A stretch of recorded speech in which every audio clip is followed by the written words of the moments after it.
Alrighty, so what we've got here is my Autobomber build using the Dark Marionette Spectres. So if we just put in the Infernal Legion here, we get our auto explosions, and a few seconds later, they summon right back, explode again. So let's take it into a map. Map here is nothing crazy, just a bit faster, a bit life. I've been doing shrines and delve stuff, but I do have all the Atlas effect. So full map effect, but T16. We'll pop in and take a look. So the way this build works, you get the Dark Marionette Spectres, you scale up minion life, and then you're on the wrong weapon set, and you turn your stuff back on. And here we go. So, very chill build to play. You can just sort of walk around, click on things. I'm running these shrines here, but frankly the shrines don't do too much for the build. A bit of defense, a bit of speed. Mainly doing it just for extra packs and that sort of thing. So yeah, as you can see here, if you want to play it pure Autobomber, you can. All the buttons are pretty optional. But personally, I do like to use some movement skills and some cursing, and then I also have the Predator support. And Predator support's quite handy from time to time. But in theory, it's completely automated. The minions pop out, they explode, everything around them dies, and you go to the next pack.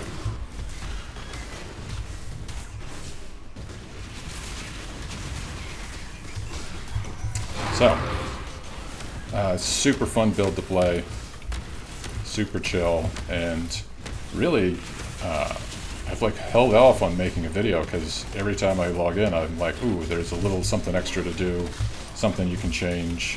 When I was leveling this build, this was a life-based build using Malagaro's lens and using the shield, and then eventually I switched over to CI and did some different tech for that. So I think what's really fun about this build is if you like putting builds together, there's so many ways to do this once you get the core of just get your Spectres up, have the Spectres explode, and walk through maps and kill things. So yeah, let's check it out. So like I said, this works around using these Spectres that will resummon. And while we're talking about it, I'm going to turn off the pops. They'll resummon here. As long as you're in your hideout and you like accidentally unsummon something in the hideout, the corpse will still be there. You can resummon it, but do be careful. It can get eaten by things. So yeah, you get your Spectres and you scale up their life and then you make them explode. So the gear I got here, the Wraith Lord is the big winner. This kind of enables the build, giving you the extra Spectres, as well as these Ghastly Eyes. You get really good stats out of these as well. Like, just using this helmet with good eyeballs can be really strong. Then for the actual 6th link, nothing special about this body armor. It's just a bit better than a Tabula, frankly, and just searched for the +2 minion implicit and then found whatever 6th link came up, and this was 50C. So I get some resists off this, and the endurance charge on crit is actually kind of useful, and I ended up incorporating Enduring Cry to kind of help with the endurance charges as just an extra little layer of defense here. The links for the Spectres, Ellie Prolif. I like Ellie Prolif as well as the Burning Ground from the belt, but I don't think neither are super necessary because you get a big explosion, everything in an explosion will ignite, but I kind of like this, especially starting off. It's super useful, and then I just keep it in because it's handy to have that little bit of Prolif to help clear off everything. Predator support, I think this is personally required, but if you're okay without using Predator, you can. I really like it just to be able to pinpoint where these guys need to go, and then like you can put Predator on an enemy and then run like to a different room, like in smaller like dungeon maps, and be in a completely different area with nothing going on, and your minions will path fine through the door, blow things up. Super useful, and a little bit of damage. Some burning damage here. This probably should be in power, maybe? That's kind of like PoE stuff I haven't done yet, but for now, using burning damage. Then, of course, minion life. Get your life as high as you can. And then Infernal Legion is required to have them actually die. So along those lines, this ring here is a key enabler for that, both giving a big chunk of life and then the negative resists. Oh yeah, with this, you don't want quality on the Spectre, because we want them to die as quick as possible, right? Because you can't influence the respawn time. It's going to take them 4 seconds to respawn every time, but you can influence how quickly they die. So the least amount of resistance, the better. So this ring here handles that. Oh yes, and the reduced damage being on the right side, or increased damage taken, helps make them pop a little bit faster as well. So then the other ring is defenses for me, just getting res and some energy shield. You can kind of poke around what you want for your other ring. And that's kind of the core of the offense side. The belt here is optional if you want the Siegebreaker for the ground. I don't think you super need it, but I like it. It helps kind of, you can preemptively put a little bit of damage out to clear packs out, but at this point, I don't think it's super necessary. In most builds, you'll end up, long term, you replace this with a Mage Bud. But for now, you can get 10% on the ES is pretty good, and the Burning Ground is good. And then with a good Corruption implicit, I haven't hit any good corruptions yet. Could be handy, but again, totally customizable. The rest of the gear is all pretty defensively, or is all pretty much for defense. I guess except for the wand. Wand isn't doing much at all. Bit of increased damage and gem levels. I think Dark Seer is a pretty good option here as well to get +2 gem levels and more ES. I think with a wand you get a +2 wand would obviously be way better, but really this, especially since I switched over to Whispers, all this is doing is levels and increased damage. And then yeah, the rest of the gear is for defensive stuff. Whispers here. Once I went CI, I realized I had pretty low ES pool with the kind of pretty mid-tier gear. So putting this on mainly for the energy shield, and then the cost conversion for energy shield instead of mana is kind of useful. So then I can basically reserve all of my mana and not have to worry about mana costs or anything like that. Gloves and boots, nothing special here. The fire exposure on hit, I get that mainly from movement skills, and then as well as Tempest Shield here. So whenever I block, the chaining hits, and they'll get the exposure here. Boots, just whatever I need left for movement speed and resistances and stuff. Nothing crazy. The Aegis, this actually dropped on the ground. I picked this up, so figured I'd put it into here. I don't think it's super necessary. You can get a ES on block shield or life on block shield, or you can go Malagaro's Lens for a kind of different take on the build. But it does, obviously it works well and fits in nicely. And then yeah, that's all the gear. The flasks are just getting more armor, boosting up armor. The only real key thing for the flasks is the quartz flask for phasing. Being able to phase through, like you saw on the map, phase like straight to the shrine and click on it, and phasing super useful. So that's the only flask that's required, and then I'd say the other ones you customize as you like, if you're going to go armor, or if you could go other ways. So yeah, that's the gear. Other skills I've got going on. The rest of the skills are pretty up to you, like what sort of defenses you like, or what sort of movement skills you like. So for me, like I said, since I happened to stumble upon into this body armor, I was like, hey, the endurance charges are actually kind of handy. So went ahead and put in Enduring Cry with the Warcry speed, and that's plenty enough to, especially like to preemptively get up those endurance charges for things. It is great to have. Decoy Totem, if you like Decoy Totem, it works great for this build, but it's certainly not a mandatory thing. Tempest Shield, for this setup I am going block. I do really like going block, so Tempest Shield is great for getting our spell block, as well as enabling the exposure and the Ignite and Shock from Elementalist. Determination, Flesh and Stone, Discipline, So these are all kind of up to you. If you want to go more pure yes gear, you might not need discipline, you could do something else. But that's the way I've got it set up. And then even more loosey-goosey over here, flammability and frost blink with a bit of area supports. And like half the time I'm not even cursing anyway. So again, super customizable. And then, oh yeah, movement speed for shield charge, or just movement skill up here for shield charge. And that's it. That is all the gears. In the passive tree, I guess we'll start here with Elementalist. So you may think you'd want to go Necromancer because it is a minion build. But in a way, it's not a minion build really, because you're not doing any of the minion-y things. You're not doing Desecrate, you're not doing offerings or anything like that.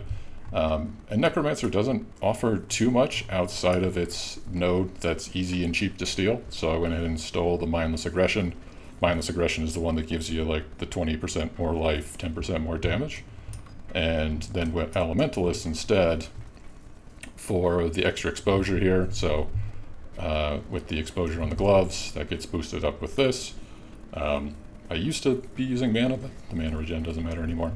Shaper of Flames for the sort of defensive ignite. So the ignites that I'm doing personally don't do much, but they do count. So I can get that fizz conversion, the shock for a little extra damage. So 25% damage on the shock is nice, and then a little extra defense from Bastion elements here.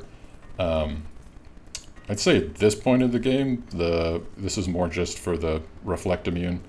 The Aegeus is nice, but it like you need to be able to survive even without the Aegeus up, so it's not the biggest deal in the world, but not being to worry about Reflect is cool. So I feel like I got a lot more out of the Elementalist with especially, you know, the shock and the exposure and the defense from here compared to the Necro, but Necro's fine too. You can play it either way, and really there's nothing that's super strong.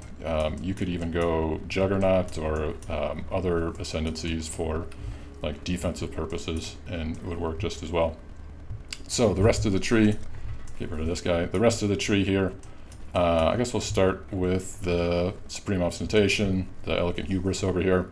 There's many different spots you could put this, and I really like this just to get rid of attribute requirements. That lets me actually run, well, I guess I'm not running, I used to be running Grace, that was super handy, but just run all your auras without any concern. And then you get these nodes. So these are super huge for increased life. Theoretically, there's setups where you can get a third one of these in this area or even this area, but I was happy with the two of them, and then as well as took this pathing here to actually get the defense mastery for more life and faster pops. For my particular one, I got lucky with the ailment avoid over here, so I didn't plan this out, but when I slapped it in, I noticed I could have avoid shock here, so took advantage of that to get ailment immunity with the whatchamacallit jewel. We'll find it as we scroll along. So yeah, otherwise over here, going up getting CI, obviously you need minion instability, and then the rest of the tree is kind of like do what you want with cluster jewels, obviously get the extra Spectre up here, and then yeah, it's kind of just customized from there, right? So since I was going Aegeus with CI, I went ahead and grabbed these armor yes nodes here are handy.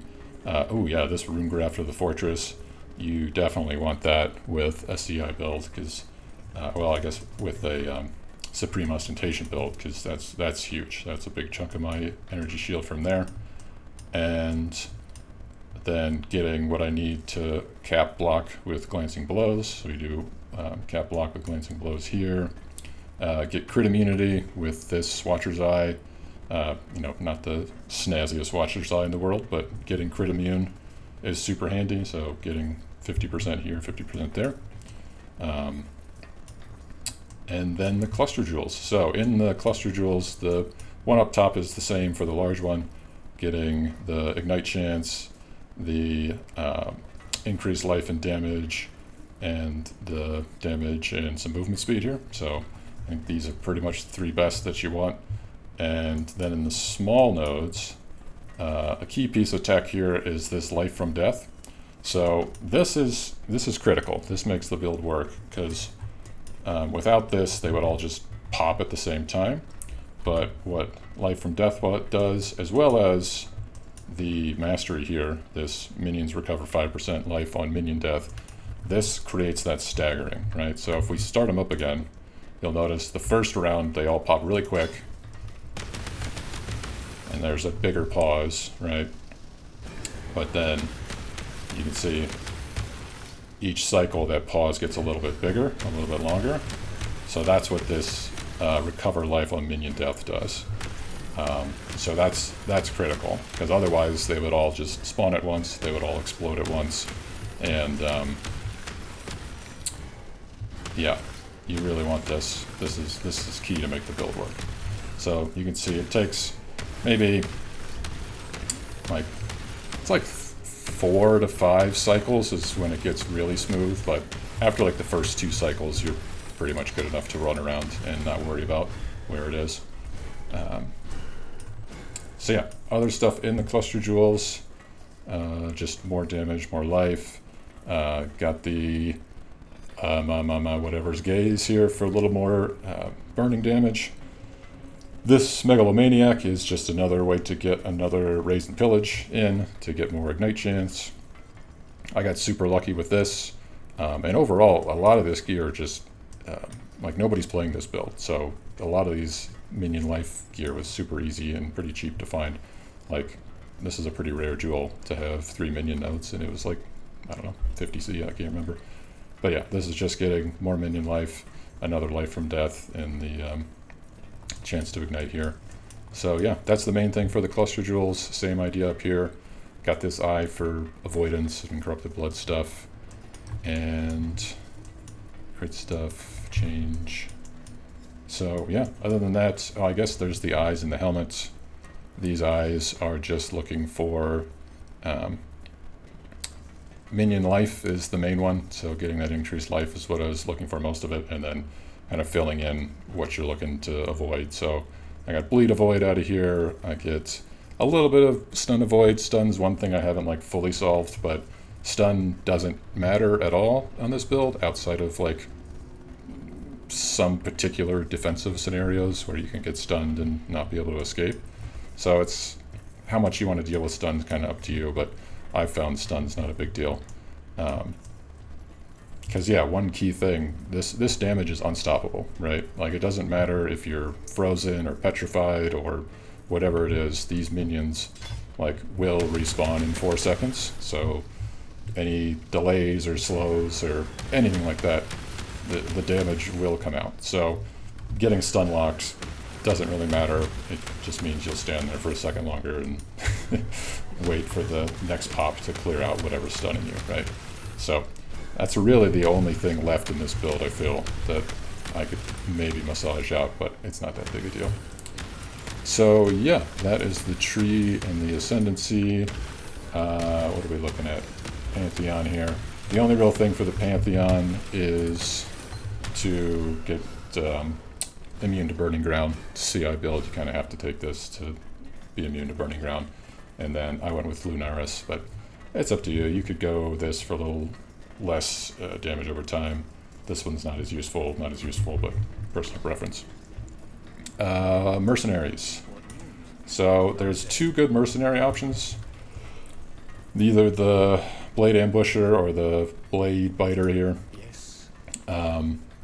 The way I've got this guy set up is mainly for Grace and Malevolence. So both these auras, this is good damage, and then the Grace is good enough to give us a little extra defense is nice. And then like the conversion belt. So, you know, this guy's not even, like, I haven't even bothered replacing most of the gear. The only real key thing with this is taking advantage of the 15% cull on this amulet is super nice. And then getting the frenzy charge removal is super nice. But yeah, this option is more about the Malevolence, and then the other guy here, this guy is very, very good with the cull. So you take the you take this on this guy with like extra traps and all these traps he throws out, You know, this basically just culls everything all the time. So the cull's not as good as this guy, but it's still there and helps for like super tanky single target. But with this, it's culling everything. And but yeah, the main thing, it's got Grace, and the extra Spoke Mine for blind is nice. So another little defensive thing you could use. But yeah, you could also swap around. You could put Determination on your Merc maybe, and have a totally different Merc do different things. But this is what I've been playing with, and works well for what I got here. And really, overall, the Merc's not that big of a deal for this build. You're pretty good to just run without it. Leveling stuff. Let's look at the Spectre memes here. So, okay, this shield. This is what this is kind of like what the shield sort of that's supposed to be used with this build in a way, if it wasn't for gear like this nowadays. But you take this with Necromantic Aegeus here, so then all of your Spectres get these stats, so the minus resists make them pop faster, and the AoE and the life is handy. And this is definitely viable even late game as well, because that recover 1% when you die, that also applies to the Spectres. So essentially in practice it means every time one of these things pop, your life goes to full, right? Like, that's the way it works. So totally viable. You do like lose using an actual shield, but you can still use like chance to block while holding a shield. These all still apply, so you can still get some block. For a while when I was running with this, I actually had like capped spell block, but like no attack block. I thought was kind of novel, so you can run with this and do some interesting things. But ultimately I switched over to CI to deal with chaos damage, because I didn't feel like getting chaos resistance. So yeah, leveling with this shield, you also can put it on pretty early, right? So leveling with this build, I would recommend basically leveling any build just using this with SRS. Can basically one-shot most of Act 1 and well into Act 2 just with this. And since you're going into a minion build or using minion stats late game, it works great. You can just go up here, take these 3 passives to start, and honestly, like, just taking this plus this and maybe like that leveling one gives you +1 levels to the SRS, and you'll get through most of the game, no problem. Or at the very least, you'll get to the point where you can start using the Spectres. I think the helmet isn't 66, the helmet's like 40 something, so you can get it going in campaign. You do have a few less Spectres, because you do need to get level 25 to get all 3 from the gem, but it definitely works. Again, the key thing though is you want to make sure you have this mastery for minion life on death, so you actually get the cycle and not just one big pop of all of them every 4 seconds. Instead, you cycle it this way. There might be other ways to cycle it. If anybody knows any other ways, that'd be cool, but this is the easy, effective way to do it with the mastery here. Other leveling stuff, I don't think so. Basically, this shield's super cool, and this shield can totally work into other builds. So speaking of other builds, I do want to finish with looking at this. One of the reasons why this is so easy to get gear, as far as I can tell, there might be other people playing this, but this is all that pops up on PoE Ninja. And this guy here was the one example of like a totally different approach, but using the same kind of idea with the Spectre Explode. So this example is using the shield with the Aegeus, and then using all the defenses from Juggernaut, and getting a Brass Dome and Endurance charge stacking, and I think this is even incorporating Cast when Stun.